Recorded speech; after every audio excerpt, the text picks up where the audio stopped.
আমার আঙ্গুলগুলো দেখতেছেন? এদিকে কয় আঙ্গুল, এদিকে কয় আঙ্গুল, মোট কয় আঙ্গুল? বিশ্বনবী বলেন ওয়াসাব্বাকা বাইনা আসাবিহি, এই ডান হাতের 5 আঙ্গুল বাম হাতের 5 আঙ্গুলের ভিতরে সবাই এরকম ঢুকান্ত, ঢুকা এরকম চাপ মারেন। এবার দেখেন মজবুত কিনা। সুবহানাল্লাহ পড়বেন না? বিশ্বনবী বললেন ডান হাতের 5 আঙ্গুল বা হাতের 5 আঙ্গুলের মধ্যে ঢুকিয়ে দিলে যেমন শক্ত আর মজবুত, মুমিন ভাইদের মধ্যে সম্পর্ক এমন মজবুত। পড়েন সুবহানাল্লাহ। এরকম 5 আঙ্গুল ঢুকিয়ে এরকম শক্ত করেন, এরকম মজবুত। আল মুমিনু লিল মুমিনি কাল বুনিয়ান ইয়াশুদ্দু বা'দুহু বা'দা ওয়া শাব্বাকা বাইনা আসাবিহি। তাহলে আমরা এক উম্মাহ, আমরা এক উৎস থেকে এসেছি, আমরা এক দেহ এক প্রাণ, আমাদের সম্পর্ক বড় মজবুত। এবার আল্লাহরে বললাম, আল্লাহ আমাদের সম্পর্কটার একটা নাম দিয়া দেন। আমাদের এই চমৎকার সম্পর্কের একটা নাম থাকার দরকার আছে না নাই? রব্বুল আলামিন আমাদের সম্পর্কের একটা চমৎকার নাম দিলেন, নামটা হচ্ছে ভাই ভাই সম্পর্ক। কি সম্পর্ক? ফিল করে না, এই জন্য মুখ দিয়ে বেরোয় না। ভাই ভাই, আমরা কি একে অপরের কি? তো ভাইয়ের যে তুমি ঢিল মারলা একটু আগে, যে ঢিল মারলা, পানি মারলা, আল্লাহ আমাদেরকে তুমি মাফ করো।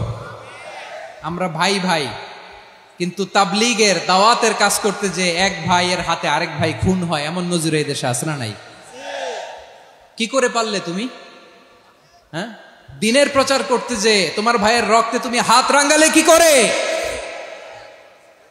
আমাদের সম্পর্কের নাম দিয়েছে আল্লাহ তাআলা ভাই ভাই।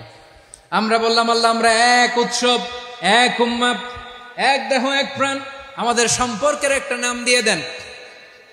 রব্বুল আলামিন বললেন ইন্নামাল মুমিনুনা ইখওয়াতুন ফাসলিহু বাইনা আখাওয়াইকুম ওয়াত্তাকুল্লাহ লাআল্লাকুম তুরহামুন। নিশ্চয়ই মুমিনরা হলো ভাই ভাই, নিশ্চয়ই তোমরা মুমিনরা ভাই ভাই, তোমাদের সম্পর্কের নাম তোমরা পরস্পর ভাই ভাই। এই ভাই ভাইয়ের মধ্যে যদি বিরোধ লাগে তাহলে আপোষ মীমাংসা করে দাও, শান্তি সমঝোতা করে দাও। আল্লাহকে ভয় করো, রহমত নাজিল করবে কে? ভাই ভাইয়ের মধ্যে যদি বিরোধ হয় কি করবেন? আরো লাগাই দিবেন নাকি? মাশাআল্লাহ, মিটাই দিব। তোমরা ভাই ভাই, ভাই ভাই বিরোধ হলে আপোষ মীমাংসা করে দাও, শান্তি সমঝোতা করো, মজা নিও না। পেকুয়াতে আপনার বাড়ির পাশে আপন 2 ভাই মারামারি লাগছে, আপনি দেখলে কি করেন? অনেকে মজা নেয়। অনেকে কি করে? মজা নেয়, আরেকটু লাগুক। আবার বলে হাত থাকতে মুখে কি বলে?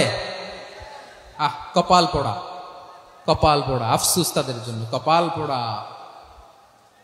ভাই ভাই ঝগড়া লাগলে বলবেন যে হাত থাকতে মুখে কি, নাকি? কলিজা কাঁপে না আপনার? আপনি যে মজা নেন। আমরা ভাই ভাই, মজা নেওয়া যাবে না, মিলিয়ে দিতে হবে। খুব শান্ত ছিল, আবার এদিকে ওঠা বসা করতেছে। আমি আর অল্প কয়েক মিনিট নিব, মিস করবেন। ডিস্টার্ব করলে আমার মাথা থেকে পয়েন্ট ছুটে যাবে। আর যদি আল্লাহর কোরআনের দিকে তাকিয়ে আর কয়েকটা মিনিট স্যাক্রিফাইস করতে পারেন, জীবন উজালা করে দিবে কে? আল্লাহর ওয়াস্তে কয়েক মিনিট এভাবে থাকেন। মুমিনদের আল্লাহ একটা সম্পর্ক জুড়ে দিলেন, সম্পর্কের নাম ভাই ভাই। আমরা সবাই কি? আওয়াজ করে বলেন, আমরা সবাই কি? আল উখুয়া, ব্রাদারহুড। সুবহানাল্লাহ, কত চমৎকার ইসলাম আমাদেরকে শিখিয়েছে। ভ্রাতৃত্ব 3 ধরনের। পেকুয়ার ভাইয়ের আওয়াজ করে বলেন কয় ধরনের? একটা হচ্ছে আল উখুয়া আল ইনসানিয়া, হিউম্যান ব্রাদারহুড, মানবিক দিক থেকে ভাই, যারাই মানুষ তারাই আমার ভাই। পেকুয়ায় হিন্দু পাড়া আছে নাকি? বড়ুয়া পাড়া আছে নাকি? এরাও কিন্তু আমাদের ভাই। এরা কি? কথা কয় না, এরা কি? কোন দিক থেকে? মানবিক দিক থেকে। কারণ তারাও মানুষ, আমরাও এদিক থেকে ভাই। এটাকে বলে হিউম্যান ব্রাদারহুড, আল উখুয়া আল ইনসানিয়া। ভ্রাতৃত্বের আরেকটা রূপ হচ্ছে আল উখুয়া আন নাসাবিয়া, রক্তের সম্পর্কের ভাই, আমার আপন ভাই। 3 নম্বর প্রকার হচ্ছে আল উখুয়া আদ-দীনিয়া, দিনী ভাই। এটা নিয়ে কথা বলতেছি আমি। দিনী ভাই, এই যে পেকুয়া আজকে লক্ষ মানুষের জনসমুদ্র, আমরা একে অপরের কি ভাই? দিনী ভাই। আওয়াজ করে বলেন তো কি ভাই? এই দিনী ভাই, মানবিক ভাই, রক্তের সম্পর্কের ভাইকেও ছাড়িয়ে যায়। এটা ফিল করতে হবে। পেকুয়ার জেনজি, এ আমার দিনী ভ্রাতৃত্ববোধ। ফিলিস্তিনে বোমা ফুটলে যে আমি তাহাজ্জুদের জায়নামাজে কাঁদি, কাশ্মীরের ভাইরা আক্রান্ত হলে যে আমার বুক ফেটে, কারণ আমরা দিনী ভাই। আমরা কি ভাই? দিনী ভাই। এই বসো বসো। সম্পর্কের দিক থেকে এটা সবচেয়ে মজবুত, এটা আমাদেরকে ফিল করতে হবে। সম্পর্কের দিক থেকে এটা কি সবচেয়ে মজবুত? দিনী ভাই।